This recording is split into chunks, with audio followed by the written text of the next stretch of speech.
our second last Drink Atlantic seminar, Love for Local, where we're going to highlight some sparkling wine from Lackady Vineyards, and then also a distillery here in Nova Scotia, Barreling and Tide, which is also in the Valley. My name is Jeff. I'm one of the co-hosts of Drink Atlantic, along with Evan and Jon Smolensky and Stefan, my business partner Matt, and then Christina Vieira.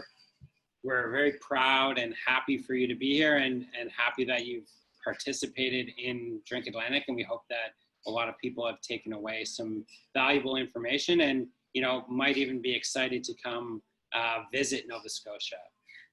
We'd like to take an opportunity to thank our sponsors, Lackady Vineyard in the Valley, Barreling and Tide, and then also WSET Wine Spirit Education Trust for helping support the festival and really spending a lot of time helping us shift to an online platform, which has been really successful for us, and we're happy for those that are taking the time to learn a little bit more about spirits, cocktails, bartending, and our whole industry, because we've all had a great opportunity over this last downtime to really make our industry better.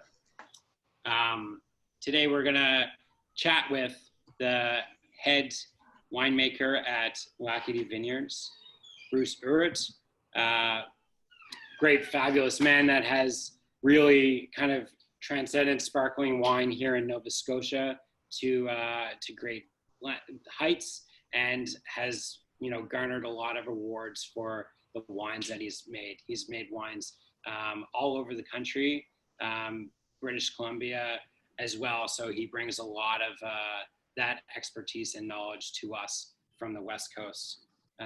We're also going to be joined by Russel Murphy, the owner and head distiller at Barreling and Tide. He's going to be sharing some information about his distillery, how he makes his products, and how these products really work well in sparkling wine cocktails.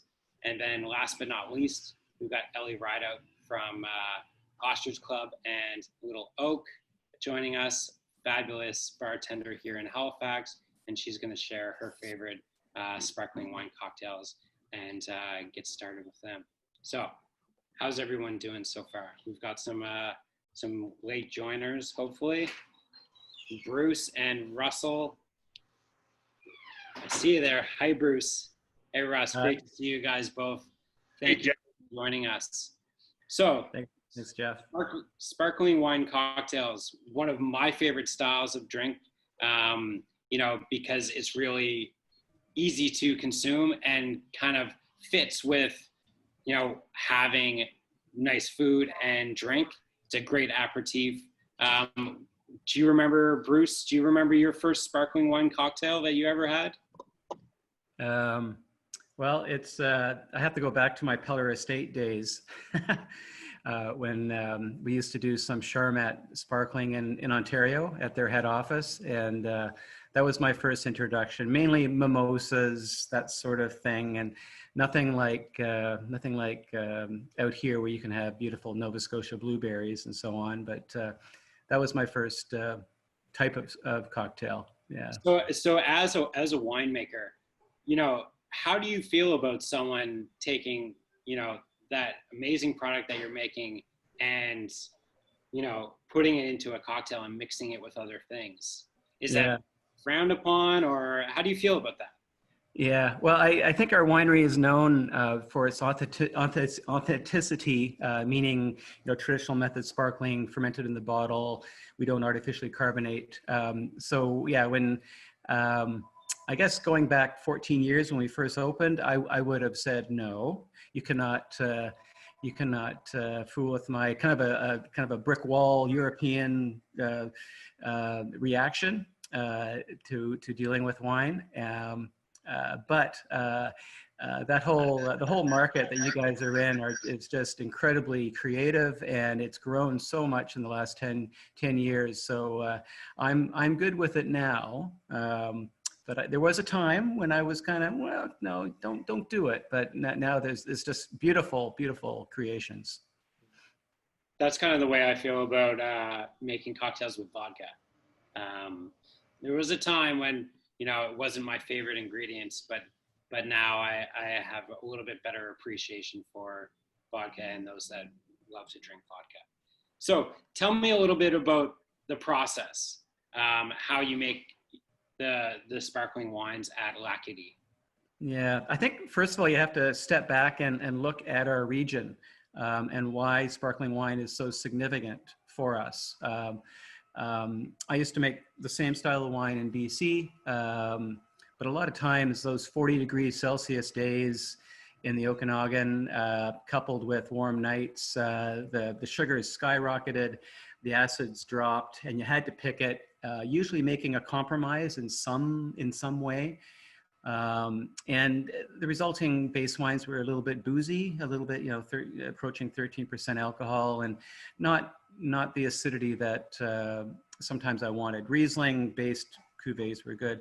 Coming out here, my head was turned by the ripening characteristics of our grapes out here. We have we're moderated a lot by the Atlantic Ocean, in particular in our Gaspereau Valley area from the Bay of Fundy, and that helps us retain acidity and ripen grapes with moderate sugar levels. So you don't want to make sparkling wine with underripe grapes. So we're able to ripen grapes. They're physiologically ripe. The seeds are brown, lignified, and but not at huge sugars that translate into high alcohols. So excellent balance here. I can honestly say I haven't made a compromise in our last 10 years of making sparkling wine. Haven't had to make a panic pick because the acid was dropping out or because the sugar was getting so high. So excellent conditions here, and that's why that acidity is there in Nova Scotia. That's the signature of Nova Scotia wine in general, but specifically sparkling wine is that acid. And you need that for a long finish and structure, and we've got it in spades out here. So how I make it is the same as a grower champagne house in France, same way as I was making it in Nova Scotia or in British Columbia, is fermented in the bottle. But that base wine is everything, and it's because we live in Nova Scotia we can do it. Our winery is very focused on terroir, which is a sense of place, a sense of where we are. And yes, these wines, all wines from Nova Scotia have a sense of place just because they're from Nova Scotia alone. But we've further refined that with our soil that we have at our property. It's very schist and sandstone. And that gives us a lot of minerality and a little bit of saline in our flavors. And the grower champagne houses in France, they understand terroir. They celebrate it like we do. They vintage date like we do.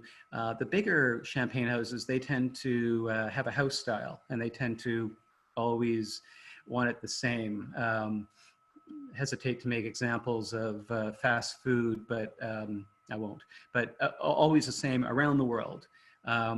But the grower champagne guys, they celebrate the vintage, the differences in the climate of that growing season also, but also the soil. And we're very much like that. And once again, it's a sense of place. So when you buy our wine, and especially if you visited the wine shop, you can revisit the flavors and the nuances of our property. Is that good, Jeff? Or do you want to get more detailed into the I mean, process? We're a fairly intimate group, so more details the better. I had a specific question about fertilizer. Do you guys add any fertilizer or compost yearly, or when does that typically happen? Yeah, well, we're certified organic, and the concept of certified organic agriculture in general is that you feed the soil, and the soil provides for the plant, as opposed to conventional agriculture where you feed the plant. So that's the quick petroleum-based fertilizers that get to the roots right away, and wham, you see growth. That's not the organic approach. It's more of a stewardship of the soil and promoting soil structure, soil microbiology, and nutrient status. So with our soil, we don't have to fertilize in that sense. We have done manures in the past, but the soil really provides for the vine. We do compost teas, which are great for the soil microbiology. And think of it as a team. When plants were based in a marine life setting before they evolved to be on land, they had their roots were washed in nutrients daily. They had everything they wanted. When they made that critical step onto land to be land-based, they had to make an alliance, and that alliance was with soil microbes. And so there's a symbiosis down there in the root zone in exchange for a little bit of sap from the sugar from the grapevine.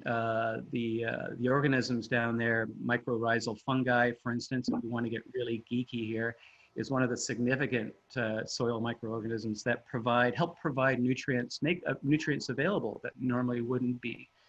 And the conventional approach is not to care about the soil microbiology and just, like I said, feed the plant with synthetic fertilizers. So no, we haven't, to answer your question directly, we haven't fertilized for several years. We've got good organic matter, and I guess we do it with cover crop.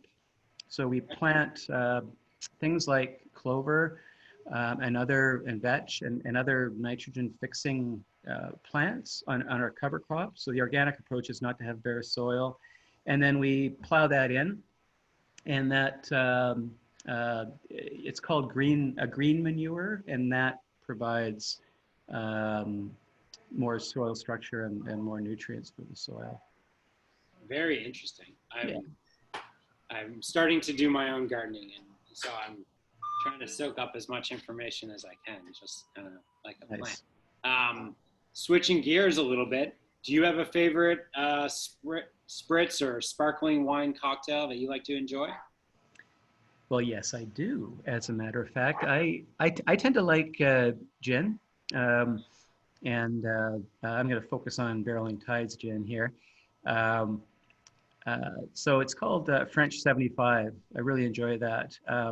It was Troy Restaurant is a local restaurant in our area in Wolfville, and they I think they coined the term. I'm not quite sure, but I'll give them credit here, because if I didn't, then they might go, "Oh, that was our term."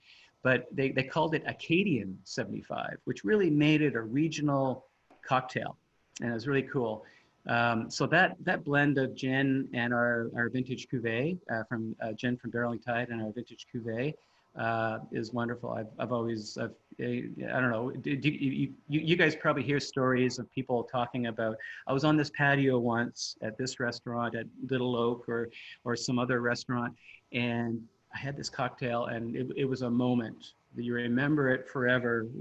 What was happening, who you were with, the cocktail. That's the moment I had. Amazing. That's one of the big reasons why we love cocktails, is that moment of kind of the mingling of all the ingredients, and then also, what's going on around you, those sorts of things. So I'm really excited to hear about the Acadian 75. I'll definitely try to make one and offer it to guests. So Bruce, I'm going to assume that an Acadian 75 has, an ounce to an ounce and a half of a local gin from the Gaspereau Valley, like Russ is making, and then a little bit of fresh lemon juice, some sweetener to kind of balance that citrus, and then also Lackady Vineyards cuvee. Yeah, and I just like to say about the wine portion. The reason, yes, you can get sparkling wine that's artificially carbonated and blend with it, but the magic really happens is when you have those small persistent bubbles from a traditional method sparkling wine, and that's all we make is traditional method. You can see the riddling racks in the background. See, Russ, I told you I'd try to get something in the background that suited you or matched you. Yeah, off my game. But it's those small bubbles that are persistent that make mixology interesting with traditional method sparkling rather than artificially carbonated wine, which a lot of times you're upsetting the solubility, and in a artificially carbonated wine, all the bubbles be gone. But with traditional method, it's still there. I have a question for you, Bruce. Can you talk about a little more about the grapes that you're using for your sparkling wines, and how wielding them for sparkling wines has differed so much from your experiences working in British Columbia? Ah, cool. And it looks like you're broadcasting right in front of our vineyard, although our bird nets aren't on yet. Did you put them on yourself this morning? Yeah. I mean, pandemic aside, I found a way to get to your vineyard. That's wonderful. That's awesome. So yeah, viticulture for sparkling wine is a little bit different than still wine.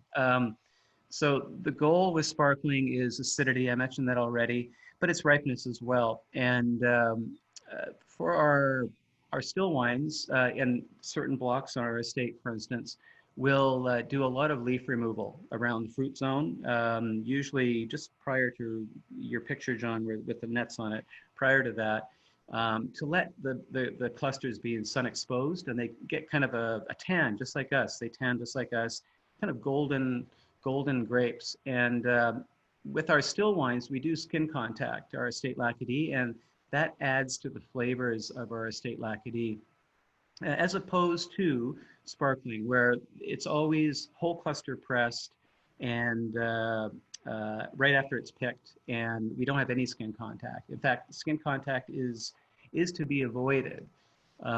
So with growing sparkling grapes for sparkling wine, sun exposure is not as imperative for the flavors. It's good for disease resistance, having a good open canopy where there's good airflow, and especially for organic grape growing. But not as important for the flavors. It's all about what's inside with the juice. So they're usually picked. If they're transported, it's usually within an hour from a contract grower. We have some organic growers that grow for us as well, in addition to our estate here in Gaspereau Valley. But here, when we pick, they're in the press within a couple hours. And like I said, whole cluster press. We have a press, a champagne press. It's very gentle. It's a bladder press, and it just gently, enough pressure just to burst those berries, release the juice, and then it deflates, and one rotation, and then another small pressured pressing. And we do a lot of press cuts, so we don't, all the yield that's potential from those grapes doesn't go into sparkling wine. Some of it goes into it. The last part of it, the light pressed wine at the end, goes into still wine. So it's called the heart of the cuvee. That's what we use for our sparkling. So only the juice that's not as in contact with the skins, the gentlest pressed juice, I guess is what I'm trying to say. And of course, hand picking. You cannot machine pick for sparkling, because when you're machine picking, you're usually bursting the berries, and they're starting to soak on the skins right away, and that's not a good situation. You want a lot of good finesse in your sparkling. You don't want tannins. You want clean acidity and good fruit ripeness flavors.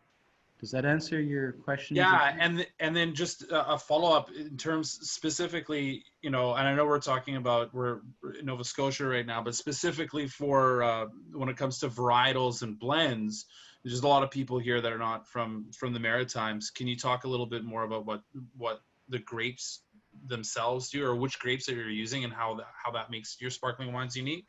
Yeah, in general, there's you don't want too much of a fruity grape.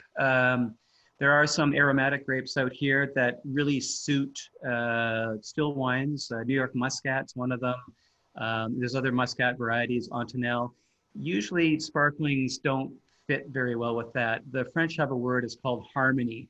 And when you when you're aging on the yeast lees, I'll get a prop here. I'm just making this up as I go, but this is already riddled, but there's yeast on the bottom of this bottle, and this has been aged for 5 years. This is our Prestige Brut, and during that aging, you get these beautiful autolytic yeast flavors from the yeast contact. It's usually aged on its side, and now that it's riddled, all the yeast is down here.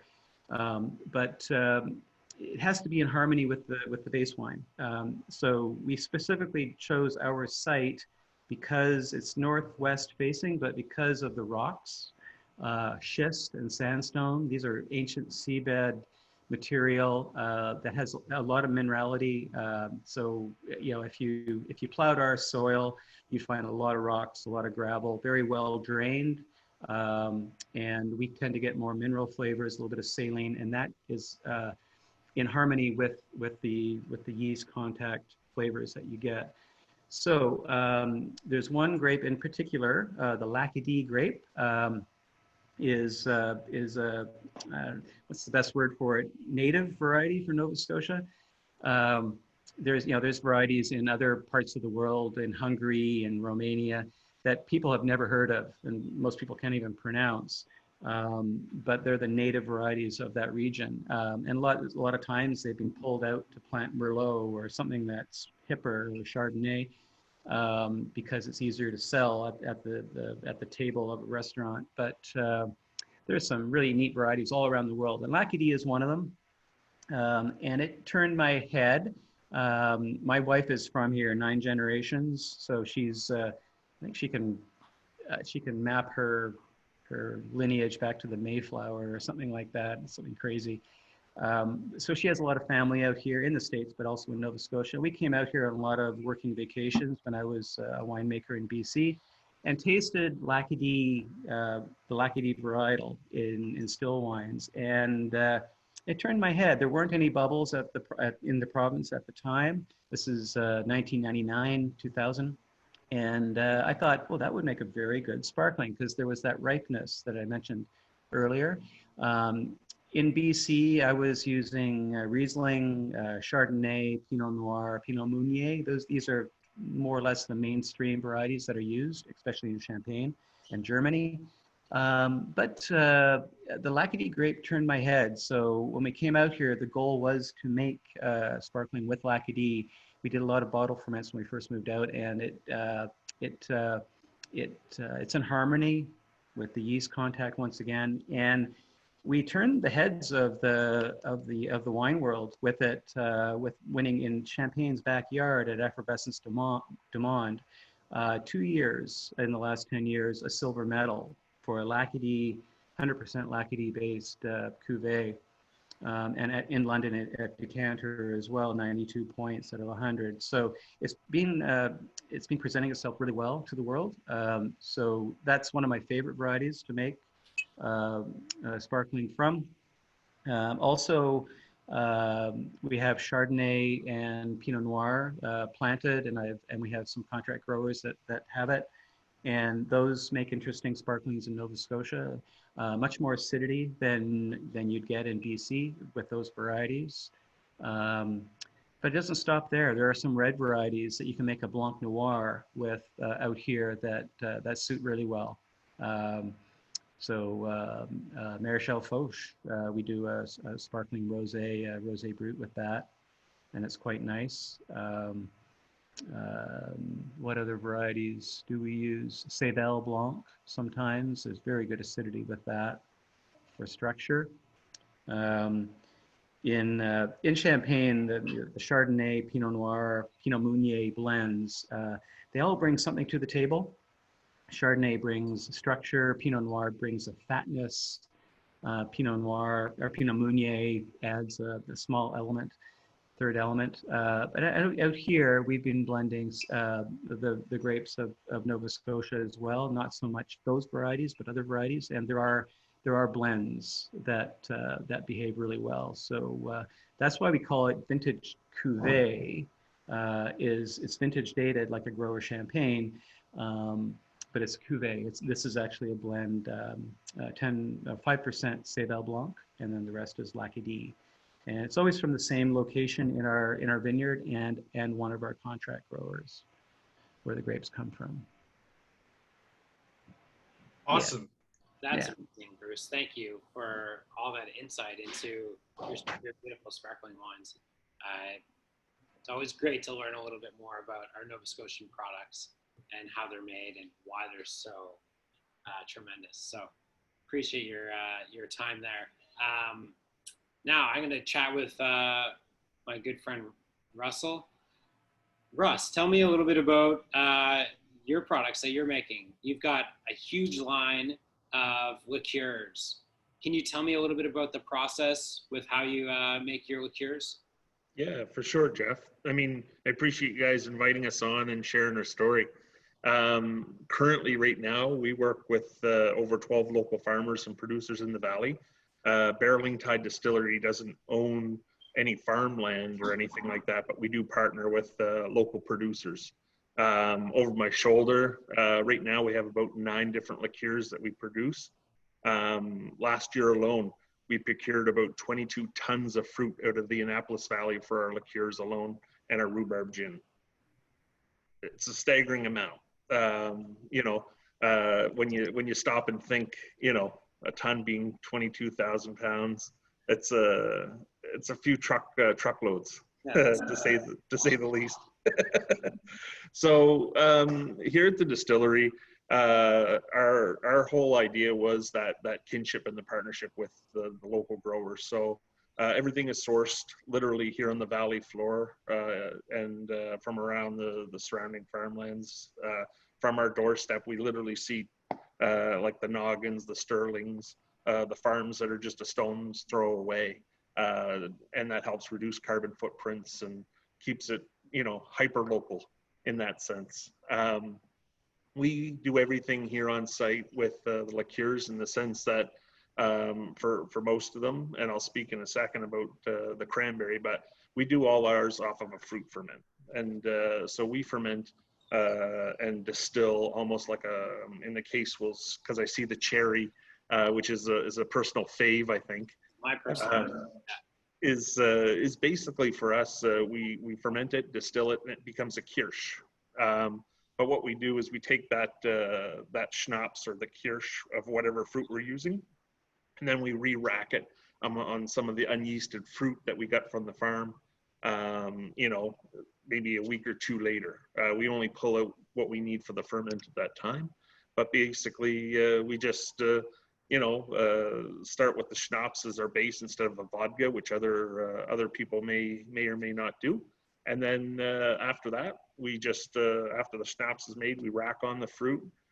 We let it set. We adjust our fruit, the fructose with a little bit of sugar, depending on what it is, because from the beginning of harvest to the end of harvest, that does fluctuate, understandably. There's no artificial colors, flavors, preservatives in any of our products.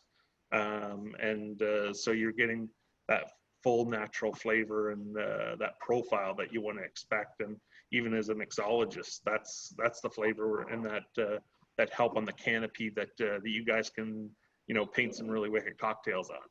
So after that, when it's racked on, we bring it off. Unlike, I can imagine Bruce has like probably about a 900 or 1,000 liter hydro press. Ours is small but mighty. We have a 90 liter hydro press that we use.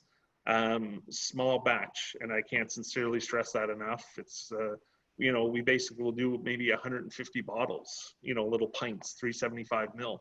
At a time, and that's our yields. Like, you know, we control the process. You know, we're not although we have a big footprint and we have a lot going on, it's you know, we do monitor what we do, and we keep it in a very small batch, so to speak. After it's been pressed off, we add a little bit of pectates and things to help it along during the filtering process. And when it goes to glass, we put in the best clarity after it's racked, so that you have that nice show and everything like that. So you have like the rhubarb. Wow. Beautiful. So we just really try to utilize all the fruit. Everything from our Arctic kiwi, yes, that is grown locally here in Nova Scotia. We get that a lot. On the West Coast, I believe, John, it's called a hard kiwi, if my information is correct. But we do anything from haskaps, raspberries, whatever we can procure in any quantity that we can ramp it up with. Because there's nothing worse than building a market and then not being able to deliver. So with the cranberry specifically, I'll go back to that because I just had a quick comment on that. That's the only liqueur, and I'll be transparent like we always are, that is made with a vodka base. Trying to ferment whole cranberries is difficult at the best of. So we do use a vodka base for our cranberry liqueur, but the cranberries are procured locally from the bog just down on the other side of Berwick. So. And that's typically because there's not a whole lot of sugar, like in Correct. a cranberry. Yeah. Very, very fibrous, Jeff. Yeah, you're absolutely right, man. It just the yield to produce any kind of schnapps or any kind of like base spirit for it is difficult, and it wouldn't be advantageous. Right. Russell, a question from the audience here. Can you elaborate a little more on racking? Yeah, the racking, I mean, similar to, I'm sure what wineries and Bruce does, basically when we press off, we're bringing everything into a drum, and then we just let it sit. And basically you have different atmospheres or, different levels of where things settle out. And so as we get to the top, that's where you get the nice clarity and the nice, beautiful liqueurs, where we're sensitive to not get too greedy on, if you will, is as we get down farther into that process or that juice or the liqueur, we just basically, stop before we get to anything that's fallen out. And that's what the rackings are, where it's basically just the fallouts of anything that's come through from the pressing and stuff during filter. Awesome. Good question. Good question. For us bartenders, our wine terminology and isn't always up to snuff. So, but it's always great to kind of hear about how you do those processes. So I think I jumped the gun a little bit. I mean, I've known Russ for a while. I stumbled into his distillery probably 5 or 6 years ago, and which is right in Port Williams. He was generous enough with his time to kind of show me around the whole distillery, and I'll always kind of remember just tasting all the liqueurs with him. So if you're ever in the area, please stop in, say hello. I'm sure Russ or his lovely wife Colleen will be there to kind of give you a tour and let you taste some of his great products. Russ, do you have any favorite sparkling cocktails that you like to whip up at home with your products? We one of the ones that we do is a black currant, like a cassis. And when we opened a few years back now, and time flies, we were gifted a bottle of Bruce's Brut. And so we made some really cool, classically known as a Kir Royale. We call it a King Royale, being in Kings County, just as a really local cure. It was really special, but tasty. Simplicity. People have asked us, why don't you do fusions with your liqueurs, herbs, different things? I go back to what Bruce said, maybe where he was maybe, 10, 12, 14 years ago. I'm a purist, I want the fruit to come through in cocktails. And that's where, working with mixologists have been so, rewarding, because it allows them, without adding lavender or something else as a secondary element or a back element, it allows them to kind of enhance a spirit, but also enhance the cocktail too in their own little twist. So. But Kir Royale is fun. I absolutely love that. And I mean, I've been bartending for quite a while. And in the beginning, I was very excited to be kind of creating all these things myself. But now, as I get a little bit older and I've done a lot of that stuff, I would rather be able to, purchase a bottle, know that it's consistent, know that it's the flavor that I want to add to the cocktail, and you know, do things that way instead of trying to, you know, tweak and keep my own recipes consistent. So I appreciate, you know, the wide range that you guys have, because it's quite easy to, you know, easily take a classic cocktail and tweak it a little bit by adding a little bit of your liqueur with the sweetener to balance things out. Yeah. Yeah, for sure. Kir Royales are my favorite. Do you have any time to speak a little bit about the gin that you're making? Oh, The rhubarb gin specifically, which is kind yeah. of cult following, really. I mean, the rhubarb gin has exploded for us, you know, and so our gin is distilled just behind me, on site, all natural ingredients. Off the head of it, you get a nice pepperiness from the cardamoms, the corianders, and the juniper, and then as it aerates over your palate, you start getting complexities, you know, from the citrus. You get some of the florals to finish with, and it just it's very inviting. Although our gin is unique, it really comes through in a great cocktail. But we do the rhubarb gin with our base. We take out some of the harder botanicals that we use for our regular Thai gin that's in the NSLC. But the rhubarb gin just has a nice juniper base with some nice florals. We then, like the process of the liqueur, we rack on to give it the color and the vibrancy of the rhubarb. Over time, because of the alcohol strength, the color of the rhubarb does start to diminish. When we do it first press, it's a nice pink color. But as it with 40% being the ABV, it does start to lose a little bit of its vibrancy, and I just don't add anything to maintain that, obviously. So we do that.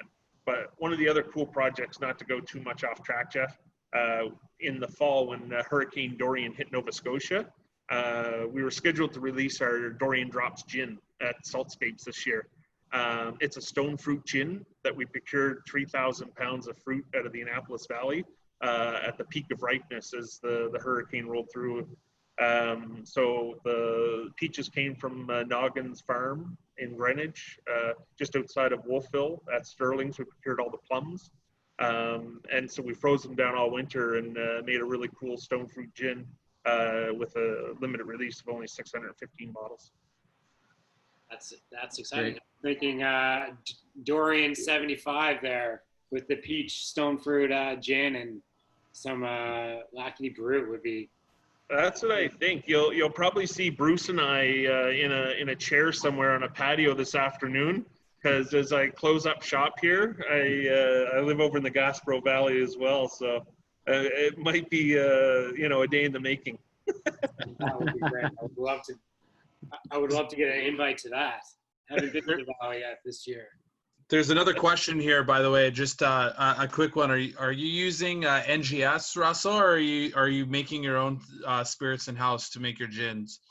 Yeah, for the gins, basically all of our vodka is done off of corn, and so part of that procurement that we do is all like a wet corn. I'll be transparent. For the vodka that we do, and that's the base of our gin. We actually freeze down. Instead of killing the corn that we get locally, we just clean it. And so our base is a corn that we use and ferment real easily instead of dry. We do use a bit of neutral grain if we're trying to adjust an ABV or something that's fallen. Or like, as an example, if we happen to rack on something that has released too much water, we may use an adjustment like that, John, to be honest. But at all times, we sincerely try to do everything that we can with everything on site. Very cool. Yep. That's great, Russ. I appreciate the honesty, because it's not always the case when you're selling products like this. If there's any more questions, we'll move on to our last speaker, Ellie Rideout, who I've known for quite a while. I'm very proud to say that I helped open the door to her time in the hospitality industry, as I believe I first hired her at Lot 6 as a host. And, you know, she's once I left, then she started just skyrocketing, and now she's working at Ostrich Club in the Hydrostone of Halifax, and also at Little Oak sometimes. Or is this your only? I'm trying to go between the two. Okay, she's joining us from Little Oak, beautiful bar on the Halifax waterfront. And tell me about your first sparkling wine cocktail. Do you remember that? I think I probably, like, a mimosa was probably my first one. Okay. So kind of like, before I even liked wine, you know, I liked that feeling, that kind of effervescence. But I would have to say, like, my favorite sparkling wine cocktail would be the Old Cuban, which is the drink that I first had at Lot 6. Cool. I think a lot of times with sparkling wine cocktails, bartenders and people kind of lean towards, you know, kind of unaged bases like gin or vodka, even like a Blanco tequila, but the Old Cuban uses an aged rum. It's essentially like a sparkling mojito. It's a beautiful drink, and like you can have it in the winter, you can have it in the summer. It just like suits every occasion. Yeah. There's lots of mints growing like a weed right now. So check out an Old Cuban if you've got some growing at home. And you've got another sparkling wine cocktail you're going to kind of walk us through. Yeah, so I get to make a sparkling wine cocktail with some products from Barreling Tide and Lacadie. So I am using the rhubarb gin, which I picked up just at the port here in Halifax yesterday. And there was 2 other people buying it as well. And then I'm also going to be using the Vintage Cuvée 2017.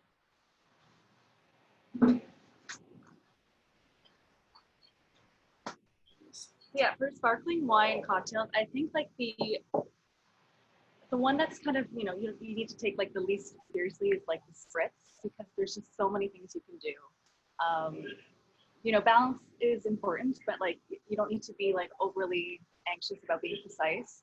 And you can just kind of tailor it to how you're feeling and what you have on hand. So yeah, it's really easy to put together.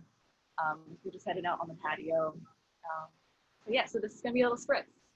Awesome. Yeah, that's my favorite thing about sparkling wine cocktails. You just need a glass, maybe ice, some bubbles, and, you know, some sort of like modifier, like, you know, a gin or a liqueur would be great. And, you know, sometimes you can add a little bitter agent in there to kind of use that as the glue to balance everything. And like Bruce was saying, have that harmony between all the ingredients. And it's great because, you know, you can break out a shaking tin if that's what you want, but you can just build it in a glass, and it just makes the whole process so easy. So awesome. Yeah, I'm going to start off. Do you want me to go right into it? Sure, yeah. Okay, cool. I'm going to start off with 3/4 of an ounce of Barreling Tide rhubarb gin. And when I tasted this, like, before even kind of like getting like the juniper note, like you get the rhubarb, which is like a really wonderful thing. Yeah, rhubarb is a tough ingredient to work with sometimes. Sometimes it can just, you know, be sweet. Like it has a brilliant flavor to it, an astringency an acidity that you want to keep, but often it ends up getting cooked into like a sweeter kind of syrup. Yeah. I'm also going to be using 3/4 of an ounce of some Fino sherry. This is an ingredient that I love to put in like any summer cocktail. Like you can just add it to like a Negroni, or, you know, like French 75, and it just kind of adds like another little element. It has like a little bit of like that salinity to it. And so just an easy thing to kind of like, you know, pick up a bottle and you can spend a whole weekend on the patio with. Yeah. And make sure that you keep that in the fridge because it's a wine. I'm just going in. You can do like a squeeze of lemon if you're at home, but it's just a 1/4 ounce of lemon, just to kind of like bring a little bit of that like juice and acidity to the cocktail. And then for a sweetener, I'm just using a small amount of maple syrup. But again, that's like an easy thing to swap out, like you were saying, with like a liqueur, and even honey. Yeah. Would be great as well.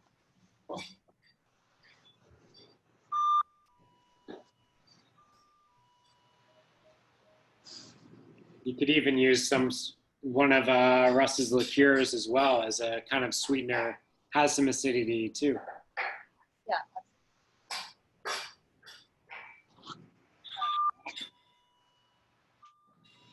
I'm just gonna add some ice to the glass. Is there a reason why you just add ice instead of shaking that all up? Oh yeah, so for a spritz, like for me, like I with the amount of like lemon that's in there, it doesn't need like a hard, like aggressive shape to kind of incorporate everything. It's definitely like a possibility, like for a French 75, we do want to kind of like really give it that kind of force to incorporate everything. But if you're using like a small amount, that's just kind of like with a good stir, and especially like when pouring in the sparkling wine, that effervescence kind of helps things mix together as well. Yeah.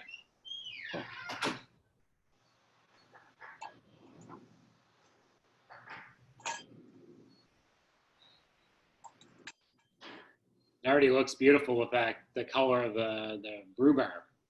And then also, yeah, one of my tips for making sparkling wine cocktails is, you know, when you can, measure out how much bubble you're using, just because you don't want to over dilute the drink that you just worked to make. But yeah, if you have a jigger or even just some sort of formal measurement, I'm just doing 1.5 ounces of bubbly to make sure that it doesn't overflow. But yeah, especially like if you're working behind the bar, just getting used to like knowing how much like 1.5 ounces or 2 ounces is, depending on what kind of cocktail you're making.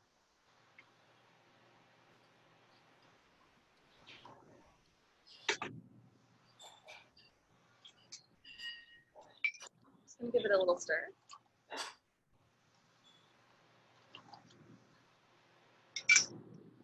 And then what's great about the spritz as well is that you can just kind of garnish it with whatever you have on hand. So I'm using some Nova Scotia strawberries.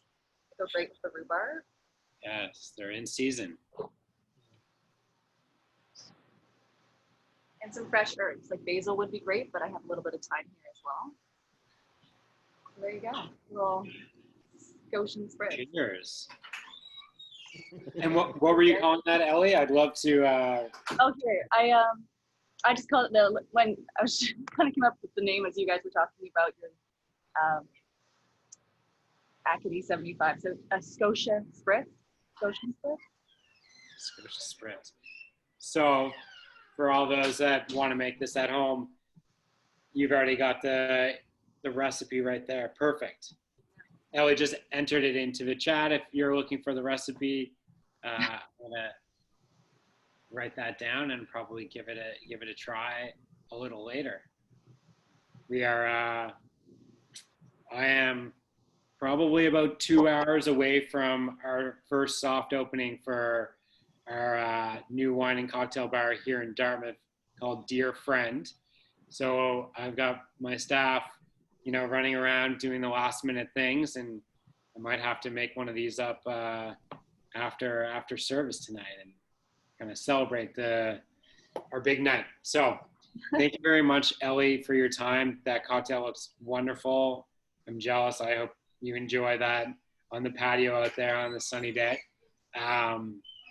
If there are any other questions from anyone, please enter them into the chat. We'd love to get a little bit more discussion, but if there are any more questions, then I'll leave everyone out to enjoy the sun. Bruce, thank you very much for your time.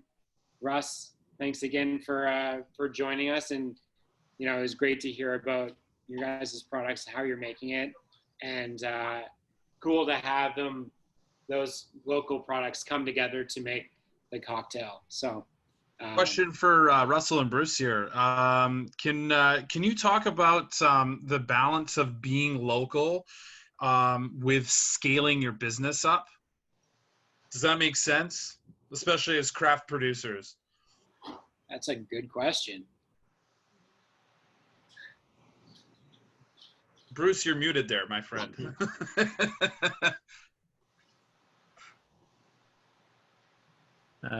There we go. Our market is Nova Scotia, and that's local, but we do ship across Canada. You're right, but there is a following in British Columbia for Nova Scotia sparkling. In fact, right across Canada, because we're known for sparkling here. I think you have to put it in the context. So you could have local being Wolfville area, you could have local Nova Scotia, but Canadian products are quite prime right now as well, especially in this post, or I guess COVID world. Can't say post-COVID world, but I think there is a lot of nationalism in Canada right now. Has it been difficult for you to keep pace with demand, and does that affect your operations, your daily operations? Well, for us, we're always 8 years ahead of ourselves because it takes 3 years to grow grapes and have grapes, and then with our Prestige Brut, it's 5 years tirage. A lot of our other sparklings are 2, so 5 to 8 years. So we don't have a crystal ball. I've always made wine how I want it myself. I haven't done a lot of market reaction. I guess one of those reactions would be starting to do pet nat several years ago, and there is a huge natural wine following crowd out there that is not separate but very similar to our organic certified organic customers. But in general, there wasn't any sparkling wine in the province before we got here, so we introduced Nova Scotia to it, and they people, and with organic wine as well, people understood organic apples, but they didn't get organic wine at the time. But so we continue to present something that we think is appropriate for our region, always appropriate for our growing conditions, and hopefully people like it. I know I like what I make, and our family does, and then we hope other people do as well. Yeah, and I think it's the Nova Scotia sparkling wine has become the sommelier's handshake in Western Canada, and I know that might be hard to believe, and we're it's Drink Atlantic, but there is a national scope, but not just in British Columbia and in Alberta as well, where if you have Nova Scotia sparkling wine on your menu, you know what's up. Russell, what are your thoughts? Because, and I don't know the laws in Nova Scotia about whether there's a threshold in terms of saving yourself excise tax on production for distillates. But what are your thoughts in terms of the challenges that you face trying to scale up, but at the same time be craft and local? Yeah, I mean, we don't export for the most part. Newfoundland carries our cherry liqueur. And we go into New Brunswick as well with our rum and things that have won national record. But for the most part, all of our liqueurs through our retail store licensees, we do sell the cherry into the NSLC as well here provincially. But it's one of those things that you really have to taste to engage. And you really have to tell that story, for people to realize about having no artificial colors, flavors, preservatives. Also, I mean, it's kind of the sour cherry that we procure out of Sterling's farm. It, kind of talking with Hal and Ralph, the owners, 5 years ago, they were getting ready to rip out the orchard or the trees because there was no market for it, just to plant more apples. And now because of the demand, they're actually, considering expanding the plot, because between us and a local cider company, we procure the whole crop, and we ask for more. so there is that scalability because it's a fresh product. They're fresh fruit liqueurs, and that's the beauty of it. Just like Bruce with grapes. I mean, I'm sure you can only squeeze so much, and when it's gone, it's gone. Like that's the realization of it. nothing that we do is synthetic. So it's just, the reality is John, we can only go as much as the farms can produce, and we draw and try to encourage them as much as we can.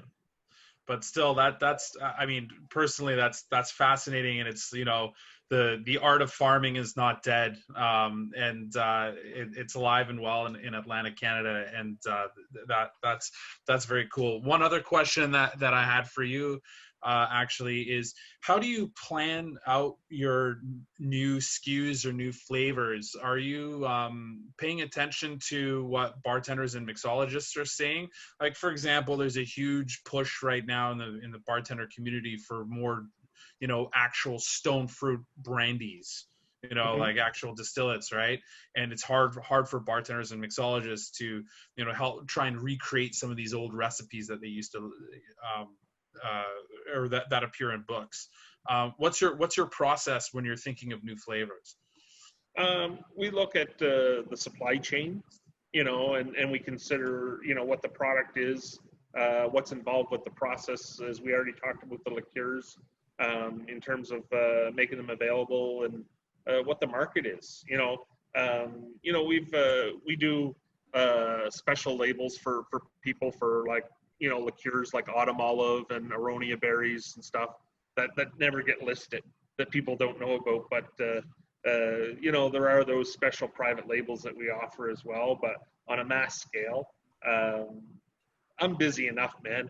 I'm mashing in whiskey, and I got rum going, gins. So it's hard to be all things all the time. And we would always rather focus on our quality instead of quantity. And I'm not saying our oldest brandy right now in cask is 4 years, is an apple. But it's at some point you just have to realize, what you want to focus on, and stick to some staples, and respect. That's awesome. Yeah, awesome. Does anyone? Russ, when's your whiskey bottling? When are you bottling the whiskey?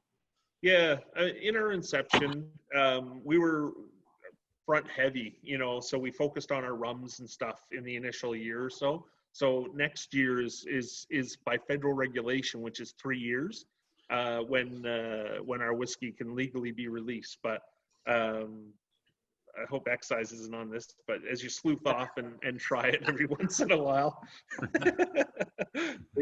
I hope you muted that part. But if when it's ready, it's ready. I mean, you can't say just because the government says through federal reg that it's ready, but next year legally. But we'll see. It just we hold our rums, we hold everything. Our brandy's over 4 years because it's still young and very very woody. So I'm excited to try it. I can't wait. Yeah, for sure, guys. Some nice single malts and some blends as well. Awesome. Nice.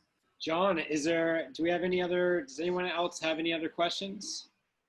I don't see any, but I think we should, first of all, if I'm speaking, I want to congratulate you on Dear Friends and all the work that, I mean, this is the last weekend, so it's a little emotional for Drink Atlantic, but all the schedule a Zoom call next week if you really want. Yeah. All the incredible work that Jeff Van Horne and Matt have put into this conference and making it happen and going digital and really trailblazing here. I see Tales of the Cocktails doing it, and Thirst is doing it, and our friends at Toronto Cocktail Conference is doing it. I just found out that Bar Convent Berlin is going to be doing it too, and it's been the trailblazing Atlantic Canada, which is pretty awesome. You're all doing it while you're trying to open a bar at the same time, which is incredible. So congratulations, and we'll have to have a toast in Halifax next year. And then Evan and Stefan, who are on the line, who have been crucial, maybe they can tell us a little bit about what's happening tomorrow. Yeah, I'm happy to chat on that. So tomorrow is our final seminar for Drink Atlantic 2020 online, and we're going to be nerding out on distillation and stills. We're going to be chatting with Dr. Don Livermore of Hiram Walker, and Zan Kong or Alexander Kong from Worthy Park Estate Rums in Jamaica. It's sponsored by WSET, and it's going to be really great. It's going to be a lot of fun. Anyone with any questions should definitely come. Like, these guys will definitely have anything to answer regarding stills and the science of using stills. So it should be great. It's at 12 p.m. Eastern as usual. Yeah, should be a lot of fun. See you there. And the other person that's going to be on is Nicholas King, and Nick King is the Wine and Spirit Education Trust has put a huge investment into spirits over the last 2 years, and a lot of the educational modules and a lot of the material has come from Nicholas King, and Nick will be joining us from London, and so you know, I know there's a lot of wine people who are familiar with WSET. What WSET is doing for spirits is actually really amazing, especially in Canada. So we have them to thank, and Christina Vieira and Rob McCoffney as well. So definitely join us tomorrow. But yeah, I will, I guess I'll pass it back over to Jeff for the sign off. And thank you, Ellie, too, and Russell and Bruce. Yeah, thank you. Thank you guys for putting all of this together. This has been a really great few weekends, getting to connect with everybody and learn. It's been really good. So thank you. We appreciate that. We're overwhelmed with the response to going online, and you know, we might even keep this going next year. We hope that we can bring in some friends from away to show them Nova Scotia, and we really look forward to kind of cheersing and having a drink with you when you can. And if you're ever in Dartmouth, come stop by 67 Portland Street. So excited. We'll be open soon. Thank you, Bruce, again. I can't wait to come out and visit you at the Vineyard. And Russell, have a great summer. Thanks for your time. And Ellie, thank you for that wonderful cocktail.